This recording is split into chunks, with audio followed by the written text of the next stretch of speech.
ഇന്ന് ഒക്ടോബർ 12 ഗുഡിയ സഹോദരിയുടെ ആരാധനയിൽ ആണ് പങ്കെടുത്തത്. ആരാധന നടത്തുന്നത് ഗുഡിയ സഹോദരിയാണ്. വർഷങ്ങൾക്ക് മുൻപ് മുഖം വാടി എപ്പോഴും കരഞ്ഞുകൊണ്ടിരുന്ന ഈ സഹോദരി ഇന്ന് ഏതാണ്ട് 100 പേരുള്ള സഭയുടെ സുവിശേഷകയാണ്. ആ സഹോദരിയാണ് ആ സഭയ്ക്ക് ലീഡർഷിപ്പ് നൽകുന്നത്. 100 പേരിൽ ഏതാണ്ട് 80 പേരും സ്ത്രീകളാണ്. അതുകൂടാതെ ഒരു 30-35 ഗ്രാമങ്ങളിൽ അവർ സുവിശേഷം എത്തിക്കുന്നു. എത്ര സന്തോഷവതിയായിരുന്നു അവർ! എത്ര അനുഗ്രഹിക്കപ്പെട്ട സാക്ഷ്യങ്ങൾ!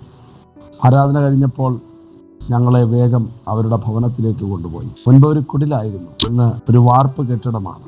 ജനലുകളിൽ ചിലതൊക്കെ പിടിപ്പിക്കേണ്ടതുണ്ട്. പ്ലാസ്റ്ററിങ് കഴിഞ്ഞിട്ടില്ല എങ്കിലും മനോഹരമായ ഒരു ചെറിയ ഭവനം ദൈവം അവർക്ക് നൽകിയിരിക്കും. സുവിശേഷവുമായി ഓടി നടക്കുന്ന സഹോദരി 30-35 ഗ്രാമങ്ങളിൽ പ്രവർത്തിക്കുന്ന സുവിശേഷക. അത് കണ്ടപ്പോൾ ദൈവത്തിന് നന്ദി പറഞ്ഞു. ഇന്നലെ അരവിന്ദ് സഹോദരന്റെ സ്ഥലത്തേക്കാണ് പോയത്. അവിടെ ഒരു ഹൗസ് ചർച്ച്, അവിടെ ഒരു 10-20 ആളുകൾ, അവരെല്ലാവരും പുതിയ വിശ്വാസികൾ. എത്ര അനുഗ്രഹിക്കപ്പെട്ട സാക്ഷ്യങ്ങൾ! 10 സ്ഥലങ്ങളിലാണ് താൻ ആരാധന നടത്തുന്നത്. 2 സ്ഥലങ്ങളിൽ ഇന്നലെ കുഞ്ഞുങ്ങളുടെ ചിൽഡ്രൻ ഡിസൈപ്പിൾഷിപ്പ് ട്രെയിനിങ്ങിൽ പങ്കെടുക്കുവാനിടയായി. കഴിഞ്ഞ 2 മാസത്തിനകം ഏതാണ്ട് 30,000-ഓളം കുഞ്ഞുങ്ങളെയാണ് നമ്മൾ പഠിപ്പിച്ചത്. 2ാമത്തെ സ്ഥലത്ത് വൈകുന്നേരം 6 മണിക്ക് എത്തുമ്പോൾ ഒരു ഫോൺ കോൾ. മറ്റൊരു ജില്ലയിൽ നടന്നുകൊണ്ടിരുന്ന പ്രോഗ്രാമിൽ നിന്നും 2 പേരെ പോലീസ് സ്റ്റേഷനിൽ എത്തിച്ചിരിക്കുന്നു.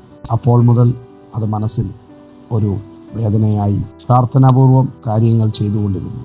നിങ്ങൾ ഡ്രഗ്സ് ഉപയോഗിക്കരുത്, കള്ളം പറയരുത്, ചീത്ത പറയരുത്, മാതാപിതാക്കളെ അനുസരിക്കണം, ഈ ലോകത്തെ സൃഷ്ടിച്ച് അഖിലാണ്ടത്തിന്റെ സൃഷ്ടിതാവായ ഒരു ദൈവമുണ്ട്, ആ ദൈവത്തെ അനുസരിക്കണം, നന്നായി പഠിക്കണം എന്നൊക്കെ പറഞ്ഞു കൊടുക്കുന്ന ആ പ്രോഗ്രാം അവിടെ നിന്നും അവരെ കൊണ്ടുപോയി 24 മണിക്കൂറുകൾ അവിടെ ഇരുത്തി. നമുക്ക് വേണ്ടി പറയുവാൻ കാര്യമായി ആരും ഉണ്ടായിരുന്നില്ല. ദൈവം ഉണ്ടായിരുന്നു.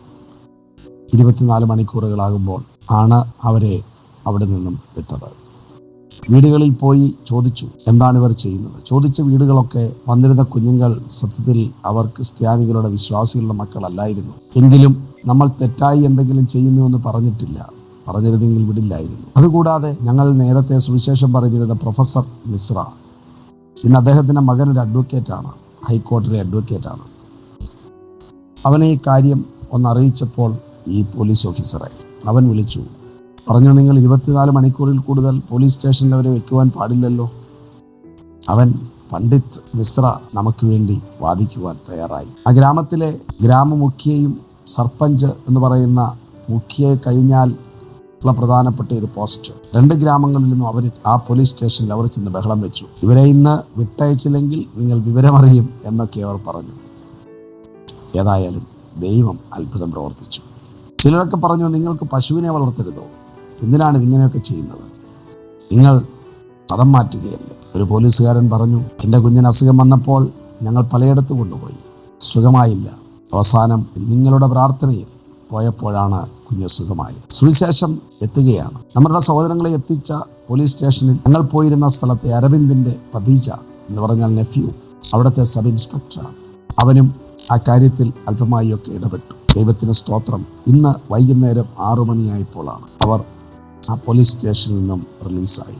അവിടെ പ്രവർത്തിച്ച സീതാറാമും ഉദയ് സിംഗും അവർ ആരും യേശുവിനെ അറിഞ്ഞവരായിരുന്നില്ല. ചില വർഷങ്ങൾക്ക് മുൻപ് യേശുവിനെ അറിഞ്ഞു. ഇന്ന് വളരെ തീഷ്ണതയോടുകൂടി കർത്താവിന് വേണ്ടി പ്രവർത്തിക്കുകയാണ്. പിടിച്ചുകൊണ്ടുപോയ ആ സ്ഥലത്തെ ഹർഷ കുമാരിയോട്, പോലീസ് സ്റ്റേഷൻ ഇൻചാർജിനോട് അവർ പറഞ്ഞു, നിങ്ങളും ഒരു ദിവസം യേശുവിൻ്റെ മുൻപിൽ മുട്ടുമടക്കും. അവരുടെ തീഷ്ണതയിൽ അവരത് പറഞ്ഞു. ഇന്ന് ജേക്കബ് പാസ്റ്റർ വിളിച്ചു പറഞ്ഞു, കുഞ്ഞുങ്ങൾക്ക് ബാഗ് വാങ്ങുവാൻ, അതായത് നമ്മളുടെ സൗജന്യ സ്കൂളിലെ കുഞ്ഞുങ്ങൾക്ക് ബാഗ് വാങ്ങുവാൻ ഒരല്പം പൈസ അയച്ചു. വൈകുന്നേരമായപ്പോൾ സിജു സിസ്റ്റർ വിളിച്ചു, പറഞ്ഞു, ഞാൻ വിളിച്ചപ്പോൾ ഫോൺ എടുത്തില്ലല്ലോ, തിരക്കായിരിക്കും. കുഞ്ഞുങ്ങൾക്ക് ഭക്ഷണം കൊടുക്കുവാൻ, അതും ഫ്രീ സ്കൂളിലെ കുഞ്ഞുങ്ങൾക്ക് വേണ്ടിയാണ്, ഭക്ഷണം കൊടുക്കുവാൻ കുറച്ച് പൈസ അയക്കണമെന്നുണ്ട്. അതിനെപ്പറ്റി ഒന്ന് പറയണേ. ഇങ്ങനെ ഓരോ ദിവസവും ദൈവം അത്ഭുതകരമായി നടത്തുന്നത് ഓർത്ത് ദൈവത്തെ സ്തുതിക്കുന്നു. ഓരോ ദിവസവും പലതരത്തിലുള്ള ചലഞ്ചസ്, വെല്ലുവിളികളുണ്ട്. എങ്കിലും കർത്താവ് കൂടെയുണ്ട്.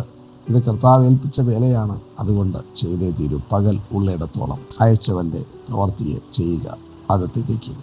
അത് ചെയ്യുവാൻ ദൈവം സഹായിക്കട്ടെ എന്ന് പ്രാർത്ഥിക്കുന്നു.